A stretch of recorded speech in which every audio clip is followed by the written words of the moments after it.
Welcome to the Future of Tourism podcast. I'm David Peacock.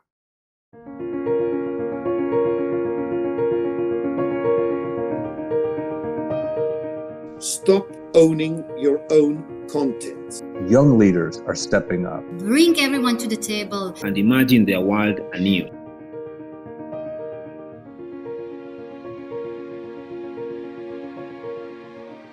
Over the course of the pandemic, three burgeoning latencies in the tourism industry were exposed and accelerated.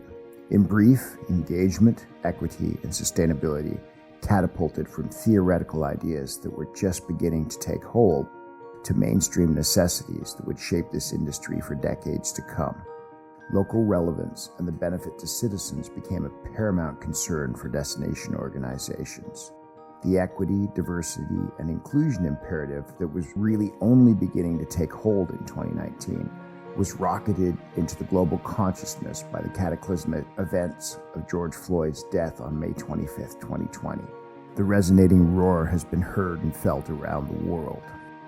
And sustainability, our duty to people and planet, vaulted from a position of debate and division to being acknowledged as one of the most pressing existential threats that we face, not just as tourism destinations, but as a world. Interestingly enough, it also took on a mantle well beyond its usual lane of environmental sustainability to include economic and social sustainability. Sayari, S-A-Y-A-R-I. It's the Swahili word for planet. In 2019, at the age of 18, Anne de Jong founded her first company, Fair Sayari, or Fair Planet. Anna was recognized in 2019 as one of the top 100 young entrepreneurs in the Netherlands who demonstrate that a sustainable future is possible.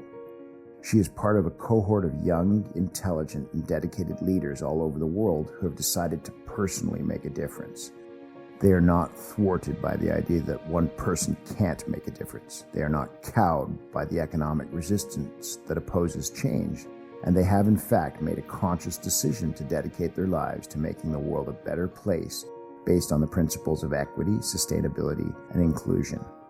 Today, Anna is the founder of the Good Tourism Institute. In her own words, the Good Tourism Institute helps tour operators become the best version of themselves. It helps them to learn how to support local communities, build long-lasting relationships with customers and employees, and to offer unique experiences, all in a sustainable way. Good morning, Anna. How are you? Where are you? What's it like? Good afternoon. I'm in the Netherlands, actually. It's actually really cold and rainy, so we're hoping for spring to come on soon. And we also just got out of lockdown, so the restaurants are open again, shops are open again. So that looks good for the future. Good. You're optimistic, as I am trying to be this week too. Then. Very good. Yeah. Hey, in 2019, you made the DJ 100 list. And since then, you went on from Fair Sayari to found the Good Tourism Institute. You're working around the world now. It's not simply the Netherlands. Tell us a little bit about some of the work you're doing and why it's important. I'm working worldwide, but I have a focus on Africa. So during my studies, I focused on Africa. Started my internship with Travel Life for tour operators, which is a certification scheme, also for Africa. And basically from there, I expanded my network and my assignments for Fair Sayari. Basically I work as a sustainability consultant for tour operators. So I help them, be more sustainable in their own business, in their own way, and to make the world a better place. And I founded Fair Sayari when I was 18. Yep. And now that I think back, I was really optimistic, and I felt like I could take on the world and explain to everyone that sustainability is the way to go, and very idealistic, I would say. And that's still a part of me, but the Good Tourism Institute is a lot more realistic and also focuses on the aspect of tour operators making money, but doing well in their communication. So really the people, planet, and profit part. So to be a successful tour operator, to offer amazing experiences to travelers, but do it in a sustainable way. And I think I have a little bit growing up to do between the companies. You did, and we all experienced that. But you and I have talked before. It's that transition from idealism to practical that sometimes thwarts change. And your education had a lot to do with your founding, first of all, Fair Sayari. Tell me a little bit about what you studied in school and how it influenced you. But I want to come back to this idea of sort of meeting reality head on. And if I can say one thing about your cohort, it's my hope is that you aren't dumbed down and you aren't beaten back by the economic reality of the opposition to change, that you're able to sustain this. But let's talk a little bit about how you got here. What did you study? I studied international tourism management in the Netherlands. And then I continued with a master in sustainable tourism development, also in the Netherlands. And basically, during my bachelor's international tourism management, I realized the negative impact tourism can have on destinations. Coming from growing up, going on camping trips only, all in nature. We see that as a sustainable way of traveling now, but for me, it was really normal, the standard, basically. Going into school, realizing all the mass tourism, the negative impact, and the movement of sustainability, which has been here for a long time, actually. Studying sustainable tourism development, and really learning how you could balance people, planet, profit, for a better world, for better businesses, for better travel experiences. From there, I started as an intern for Travel and that's basically how the ball started rolling. So you talked about being idealistic, even at what are you now? You're how old? I'm 27. Okay, you're 27 now. You're talking about a marked difference between 18 and 27. You're saying you became more realistic. But I put it to you, when you're 18 and you're trying to push the idea of sustainability, we're talking about 10 years ago. It really was a leading edge concept. And I have friends around the world who've been working on it for a decade. And they will tell you the same thing, which is in the last 3 years, actually the last 2 years in particular, in the pandemic, it vaulted to a position of prominence. So as much as you might have seen from your 18 to sort of 26, you talk about becoming realistic about it and trying to balance people, planet, profit.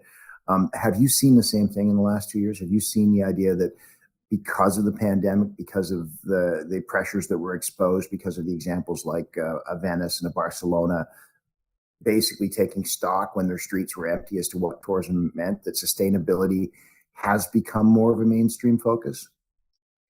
Yeah, I think so. I think the COVID really accelerated the necessity of sustainability. So, like my favorite example is, for example, that the Himalaya could be seen again after 30 years. That wildlife moved back into urban areas, so that you could really see how nature flourished again with the absence of humans, basically. So that really shows us our impact traveling, moving around the world. But on this other hand, it also really showed us that, for example, in Africa, the two operators I work with were really struggling to support the local communities because of lack of income. Therefore, poaching increased because the local communities see that game as income, basically. They don't value animals more alive than dead. And so this, on both hands, you have positive and negative effects of COVID, and this is also exactly what we can do when travel starts again, so that we focus on minimizing the effect on nature and the positive effects. So you did a number of workshops, I believe, in Uganda. Was it last year or the year before? I'm so confused with COVID years, but I think it's 3 years ago. 3 years ago. Yeah. In that workshop, there was a young man named Kenneth Hafasha, who is a tour guide for Ken Link Tours, and the three of us had a conversation the other day, and you remember each other, and you were in those workshops. He pointed out the same pressure that in COVID, one of the most disturbing things was that poaching went up again, and literally as a form of subsistence and sustenance for people who had no other incomes. Yeah. Yeah. Yeah, When you that's a look at big problem. It is a big problem. When you look at Africa, and I'm looking at it from a Western seat, I see a very imperialistic history of tourism. It's not controversial to say that very little of the money that gets spent in tourism on the continent stays in the continent. That's been a problem for decades. But out of that has come something really beautiful, which is just a sense of ingenuity around taking what does happen and making it positive. Talk to me about some of the positive projects you've seen on the continent, because I don't want to go on and on about Kenneth. He has his own episode, but tell me about that. In times of COVID, or anyway, you also had three types of tour operators. Those that committed themselves, that founded themselves to be a responsible tour operator and to do everything in their business and their tours to be sustainable and responsible. I think Kenneth is definitely one of them. Then you have the companies that are only realizing now, or a few years ago, that it's important and that they have to start doing something to protect the future of tourism, basically. Because if they want to offer tourism in the same conditions as they are doing now in future, they have to protect it. And you have the group of tour operators that really don't care. And I only realized that when I came out of school and started promoting Travel Life, for example, that there's a lot of resistance in sustainability, because companies feel like it's costing money, it's too expensive, they have to stop offering certain type of experiences, for example. And what I see due to COVID now is that the group that feels they need to protect the future of tourism is growing really fast. So it's not just only their intrinsic motivation, because they feel they want to do something good or that they dedicate their lives to it, but to really together collaborate to make the world a better place for the future.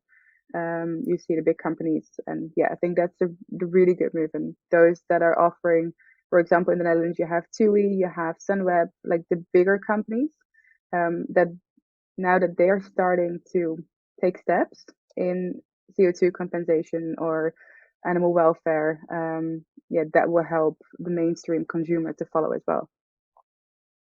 Well, it's interesting, and I'll add one little distinction there too, because the last and the end of that continuum that you created was the companies that don't care, and I see they're in two sort of differences. Companies that don't care, but the companies that don't care that pay lip service to sustainability, which are, thankfully in a world of social media, that's not, you can't sustain that either, because the world will find out that you're not a sustainable business practice. And I think that's one of the pressures that's helping move people to action. Definitely. But on the other hand, the demand for cuddling tiger cubs or riding an elephant is still too large. There are so many travelers that want it, and there are also still, to my opinion, too many operators offering it. So that's also a role for the Good Tourism Institute to really raise awareness on the negative effects of such activities and their role of educating travelers. So in the end, Wait, okay, now I do actually have to talk about kenneling tourism, because I was really surprised, and I totally agree with you. I've seen the elephant riding and the cuddling tiger cubs, which are two things that simply don't happen in nature. Frankly, when Kenneth talked to me about the gorilla safaris, it's a long, hard trek. It's a lot of work, and when you get to the gorillas, what I was surprised, I had this picture in my mind of them standing off from each other at a distance of 30 or 40 yards and looking at each other and being very quiet, kind of like the way we watch ducks and birds here with telescopes and binoculars. And he said, "No, David, it's not like that. The gorillas are incredibly really close, and they're incredibly social animals, and they don't actually mind touching you and interacting with you." And that could very easily just get parsed as, well, that's like cuddling tiger cubs, except he's spent his life working with those gorillas and he understands them. He's not trying to domesticate them. He's saying, no, this is the way they are in nature. If you don't threaten them, they don't threaten you. And when you do threaten them, they let you know in a big way. So just those subtle differences in understanding nature are becoming so important, aren't they? Yeah, definitely. Yeah, and then with the gorilla trekking, I've done it myself when I was in Uganda 3 years ago. There's a big difference in the tour operator, obviously, because you have those going up with small groups, keeping their distance, and even though the gorillas might approach you to touch or to feel, it's recommended to stay away.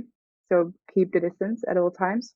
And you have the two operators that go up there and allow a lot more, or to kind of tease the gorillas to charge at them for the experience. And yeah, so what we're really Yeah. trying to focus on is to Yeah. get the natural experience there.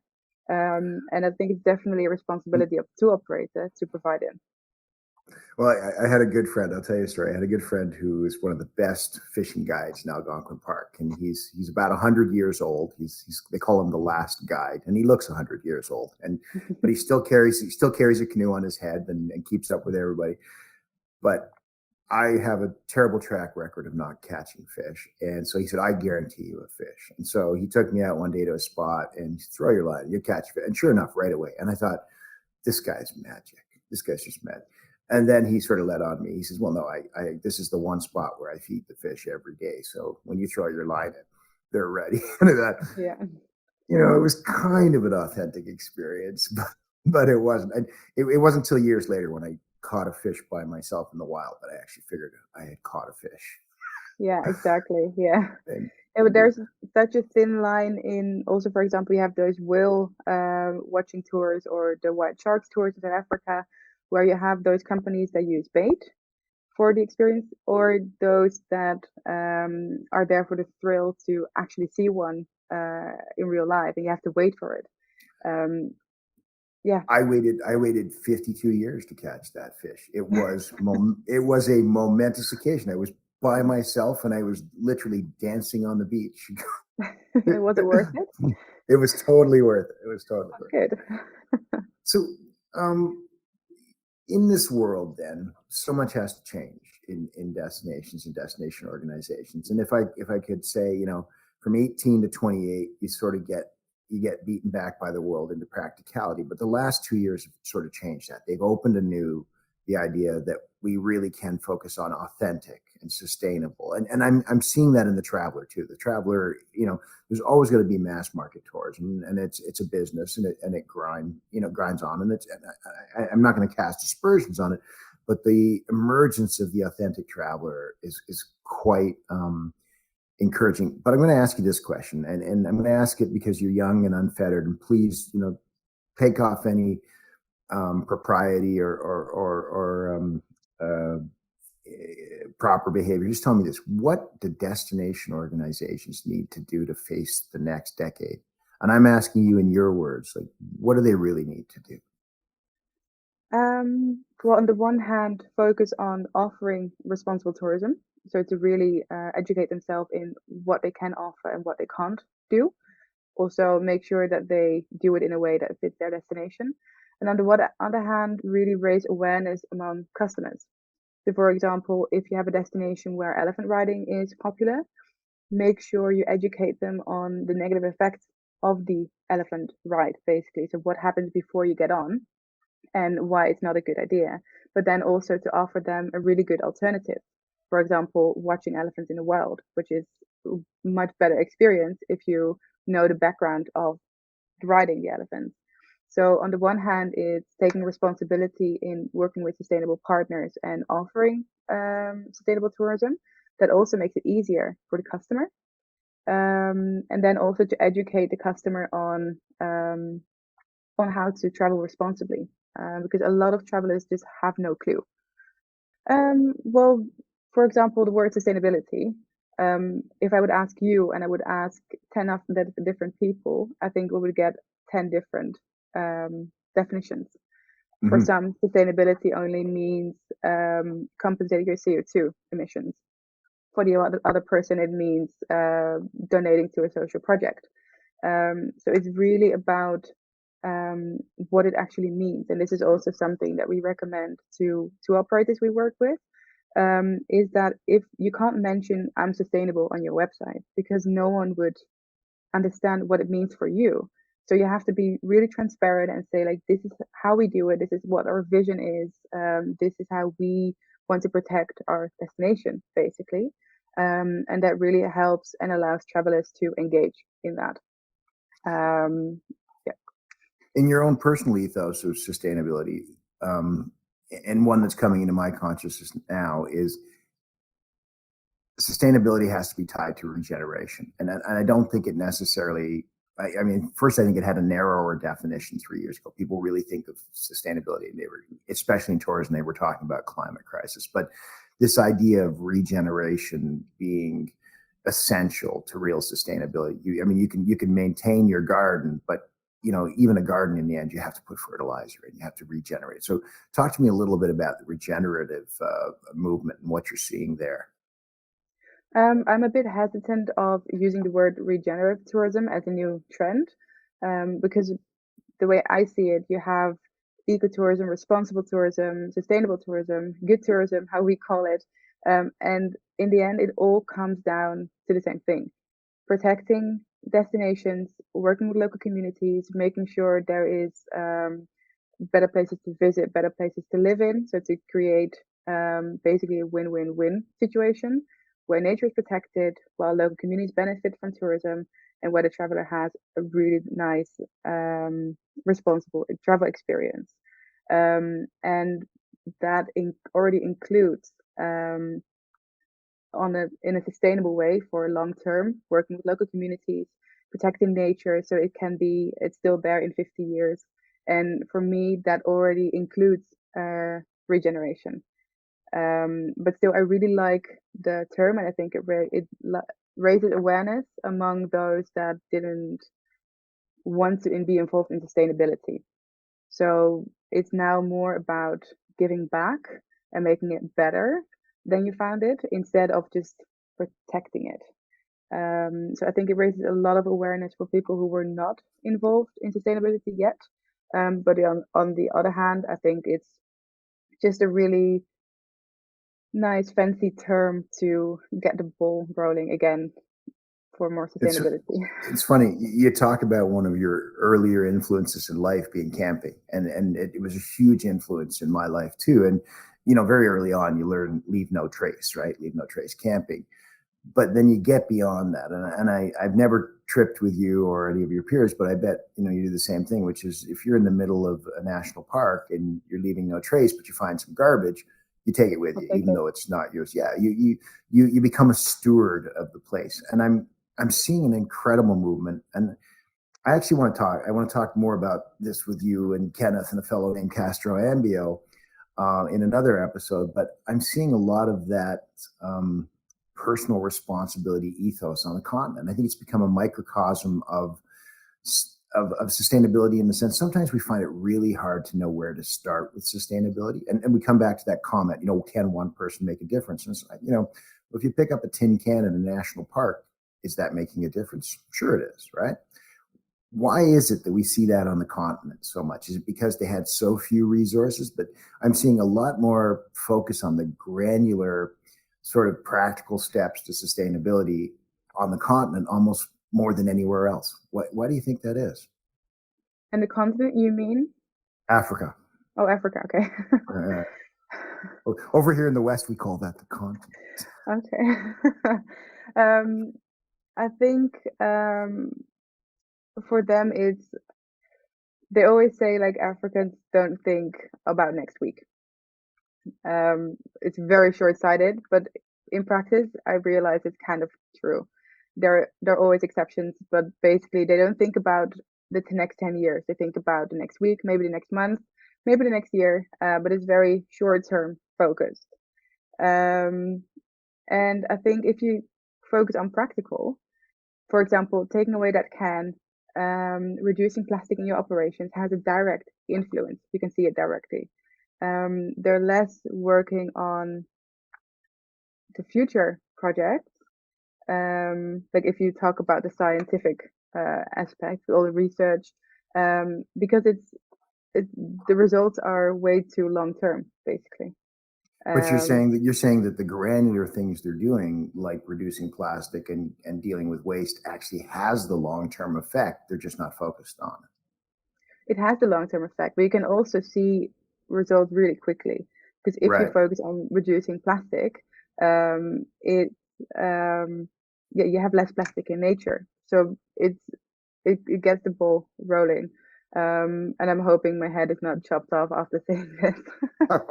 Well, it's a bit of an interesting and controversial position, but I like it, which is, and I'll give you a framework that I think fits with it, which is it's much easier to motivate people to change if they can see some difference in an immediate Yeah, sense. It takes a lot of personal discipline and acumen to really just focus on a 10-year goal. I mean, even an athlete wants to see incremental gains. You know, they don't start out saying I'm going to be on the podium in 10 years. They start out by saying I'm going to reduce my time by 5%. I'm going to exactly. whatever. Yeah.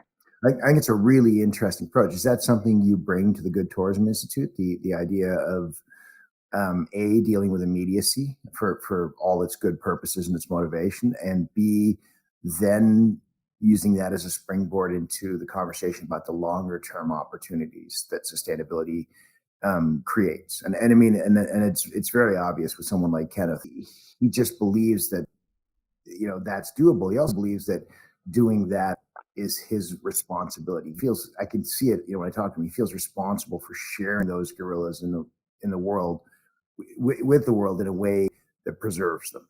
Yeah. Yeah, and I think that's also a direct result of the because he's a young entrepreneur.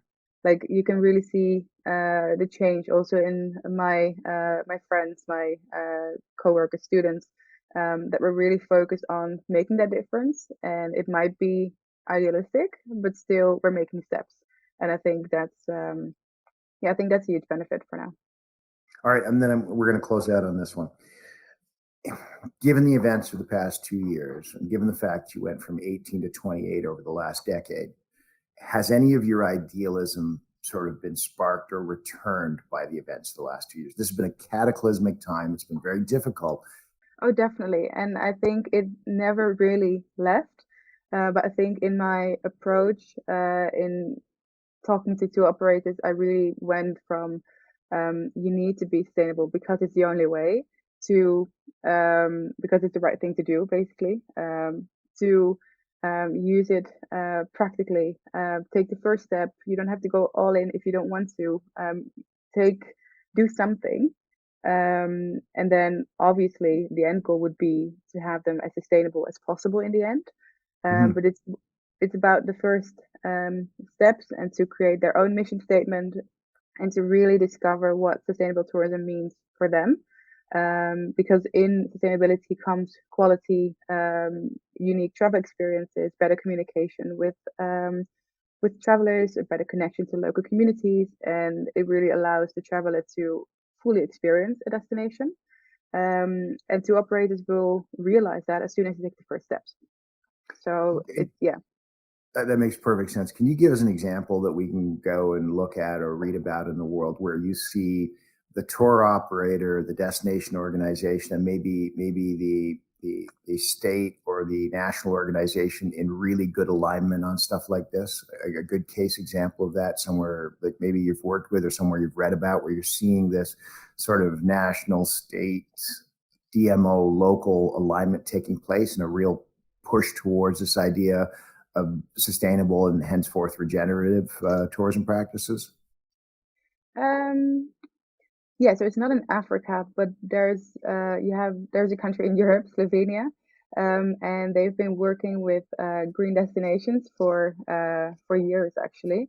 And basically, what they're doing is they're certifying the whole country, as in region per region, company per company, hotel by hotel, and it's really cool to see how they're actually putting Slovenia on the map as a green destination. Yeah, I have a big smile on my face. That is my personal best example. I've been to Ljubljana. As you know, Petra Stusak is the current chair of the European Cities Marketing. I think it's a great example. And having been there, and I actually went on a sustainable mountain biking tour in Slovenia. I think it is truly a remarkable place. And honestly, I hardly knew it existed before I went. I've always thought of the former Yugoslavia as three other countries and never considered Slovenia in the mountains. It is remarkable. If you go to Ljubljana, it blows your mind. If you go into the mountains, it blows your mind. We took a mountain bike ride through a disused tin mine. We spent 2.5 hours wow. underground riding up and down ramps and through caves. it's just a phenomenal repurposing of that asset.